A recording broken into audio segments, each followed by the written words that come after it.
मैं आपके साथ एक नया टॉपिक डिस्कस कर रहा हूँ विद्युत रसायन में, जिसका नाम है इलेक्ट्रोड विभव। और अगर आपको इलेक्ट्रोड विभव का जो कॉन्सेप्ट है वो इलेक्ट्रोड विभव आपको समझ में नहीं आ रहा है तो ये मान लीजिए कि फिर आपको विद्युत रासायनिक श्रेणी समझ में नहीं आएगी। और अगर आपको विद्युत रासायनिक श्रेणी नहीं समझ में आ रही है तो आप विद्युत रसायन के भीतर बहुत सारे जो न्यूमेरिकल क्वेश्चन होते हैं उन न्यूमेरिकल सवाल को नहीं कर सकते हैं। तो विद्युत रसायन को ये जो इलेक्ट्रोड विभव है, इस इलेक्ट्रोड विभव को समझाने के लिए मैंने एक छोटा सा एक प्रैक्टिकल करने का सोचा है। जो संसाधन मेरे पास उपलब्ध थे तो मैंने क्या किया, मैंने एक कांच का गिलास लिया है, ठीक है दोस्तों। और इस कांच के गिलास में मैं क्या करूंगा, मैं ये कांच का गिलास है, मान लेते हैं ये कांच का गिलास जो है इसमें मैंने पानी को भर रखा है। अब मैं तीन चीजें करके दिखा रहा हूं आपको। मैंने ये जो कांच का गिलास है, इस कांच के गिलास में मैंने क्या किया, ये जो चम्मच है इस चम्मच को डुबोया। अब जो इस चम्मच को डुबोया, वैसे होता क्या है, जिस चीज का आप विलयन ले रहे हैं, मतलब इस कांच के गिलास में आपने जिस चीज का विलयन लिया है आप उसी चीज की रॉड को डिप करते हैं। लेकिन समझाने के लिए ये समझिए, अगर मैं इस कांच के गिलास में इस चम्मच को डुबो रहा हूं तो तीन संभावनाएं हो सकती हैं।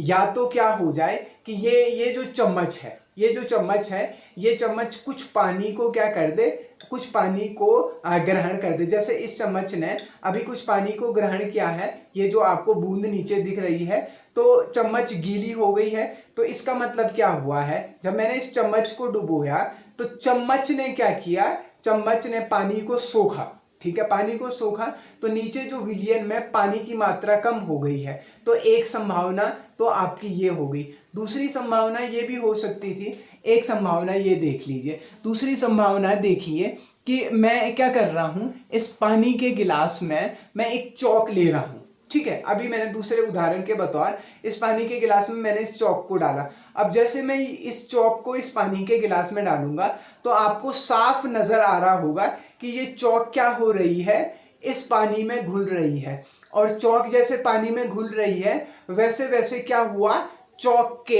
इस चौक के जो कण हैं वो नीचे क्या हो रहे हैं, नीचे जमा होने लग जा रहे हैं।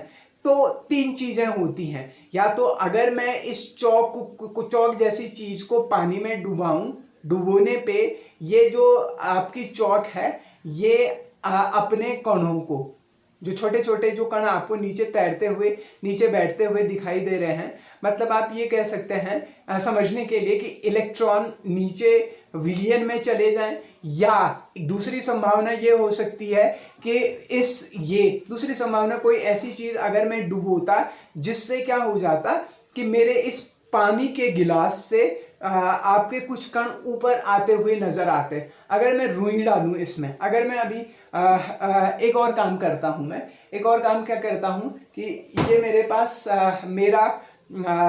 ये मैंने एक कपड़ा ले रखा है, तो जैसे ही मैं इस कपड़े को इस पानी में डुबोऊंगा तो देखेंगे क्या होगा, कपड़ा गीला होगा, और कपड़ा गीला होगा तो वो पानी को क्या करेगा, सोखेगा। तो पानी की मात्रा क्या हुई, कम हुई। अब दो चीजें, अभी तक आपने दो प्रयोग, जब मैंने चौक को डुबोया था तो चौक ने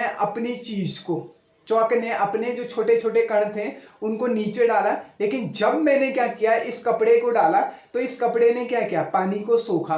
तो दो चीजें होती हैं। जब क्या हुआ, अब इसी बात को हम प्रैक्टिकली जो समझाने की कोशिश करेंगे।